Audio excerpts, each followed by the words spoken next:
telling you, you have mastered this art of creating the village around you with these two young people. Are they looking for a Smurfette or a Smurf? You talking about the kitties here? The boys. They're looking for something that's not blue. All right, y'all, let's talk about something that has never made sense. Why have Rihanna and Beyonce, two of the biggest, baddest, most successful women in music, never dropped a song together? And what makes it even weirder is that Rihanna literally came up under Jay-Z. He signed her, he mentored her. Beyonce was there from the start. They were always in the same rooms, same label, same events. So how did we go from Rihanna fangirling over Beyonce, calling her an inspiration, and even keeping a handwritten note from her, to them completely ignoring each other? Well, now we might finally know why. See, it turns out this isn't just about two divas not vibing. This might go way deeper, because according to some very real claims that have started resurfacing, Rihanna didn't just walk away from music to start Fenty out of nowhere. She might have been running, and Beyonce allegedly played a part in what she was running from. And baby, once you hear what Rihanna allegedly went through, you might never look at Queen Bee the same again.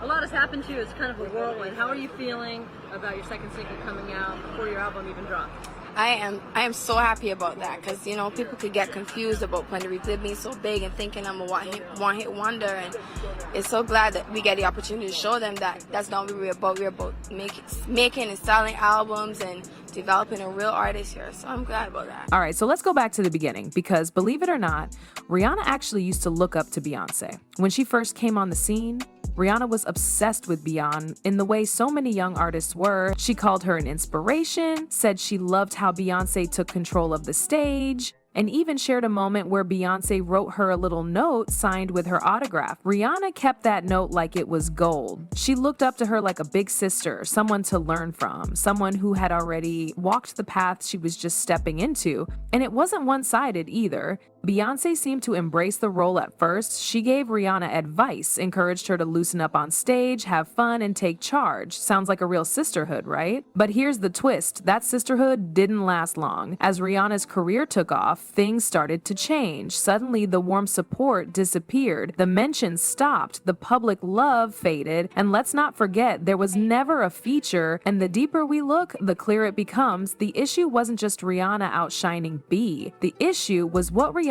allegedly refused to be a part of. Because according to insiders, the real tension started when Rihanna said no to something Beyonce was allegedly all the way involved in. Now here's where things get really uncomfortable. Rihanna's early days at Roc Nation weren't just about recording songs and learning the ropes. She's spoken before, slightly, about how Jay-Z was the one who signed her, but what's been whispered behind the scenes is that his interest in her may not have been just professional. Allegedly, Jay didn't just mentor Rihanna, he cornered her when she was just 17.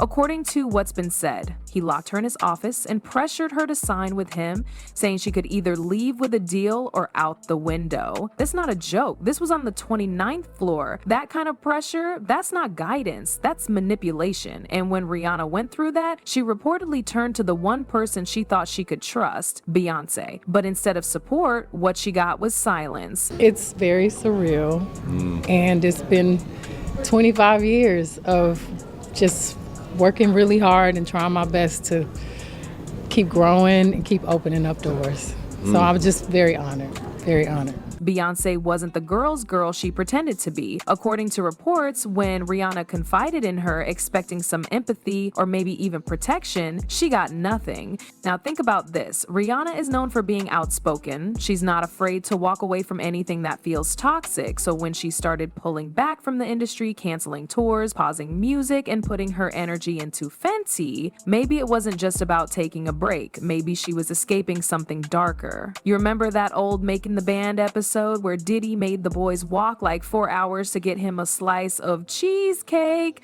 It became a whole meme. People were laughing like crazy back then. But guess what? Freddie P just dropped a bomb. That cheesecake wasn't even for Diddy. He said it was for Beyonce. Let that sink in. He claims Beyonce was upstairs the whole time while Diddy humiliated them on national TV, making them walk miles just to bring her a slice of cake. And not only did she allegedly watch it happen, she ate the cake. And here's the thing, this isn't just some random story. The timeline does match. The MTV footage, the setup, the fact that Beyonce and Diddy were hanging around each other heavily during that era. Freddie's story actually lines up. He even said he remembered Diddy saying, "Take that upstairs to Beyonce." So we gotta ask the real question here. Why would Diddy go to that level to impress Beyonce? Why was she even part of such a mess? And why was she comfortable letting those boys be humiliated like that for her dessert? Because now we're starting to see a pattern. And let's not pretend this was just cheesecake. Because if you've heard what DaBaby and Jaguar Wright said about Diddy's freaky parties, where Beyonce and Jay allegedly made very specific guest lists, you know exactly what kind of room that cake might have been delivered to.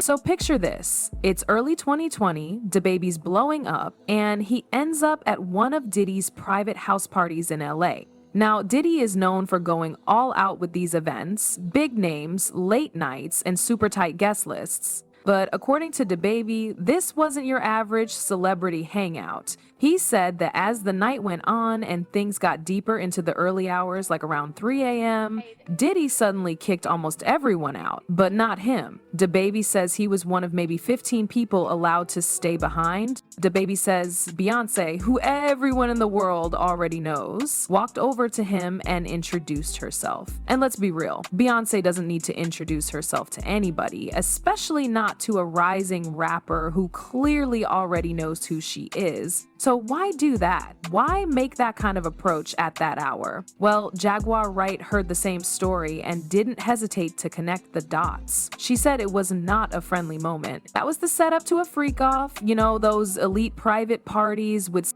favors, arranged pairings, and silent agreements. Jack claimed Beyonce was allegedly trying to pull DaBaby into that world, using charm, softness, and that celebrity pressure to ease him into whatever was going down behind closed doors. And here's the thing, this ain't the first time we've heard stuff like this. Multiple people in the industry have mentioned Diddy's parties, and not in a good way.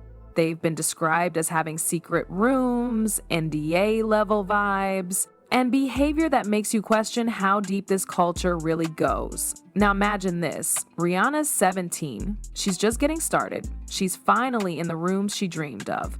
But then she sees all this, and she says no, she refuses to go along with the parties.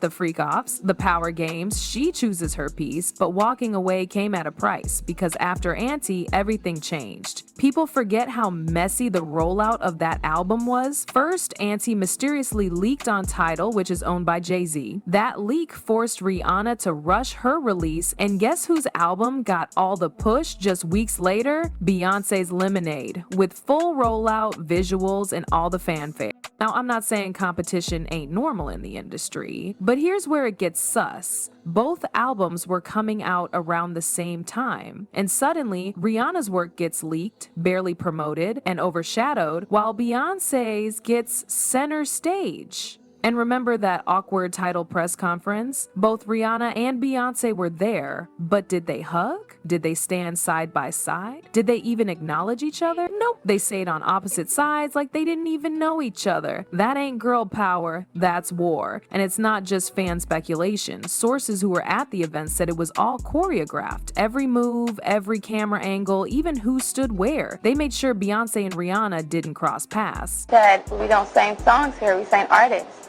And there was this little pause, and I was nervous. But then he said, and we're interested. And there was this sudden feel of relief. But then he said something about a window and a door or something. Oh, then he said, he did it one more. I did a lot of homework on you, Miss Lady. He said, there are two ways to leave here, either through the door with the deal signed or through this window, and we're on the 29th floor.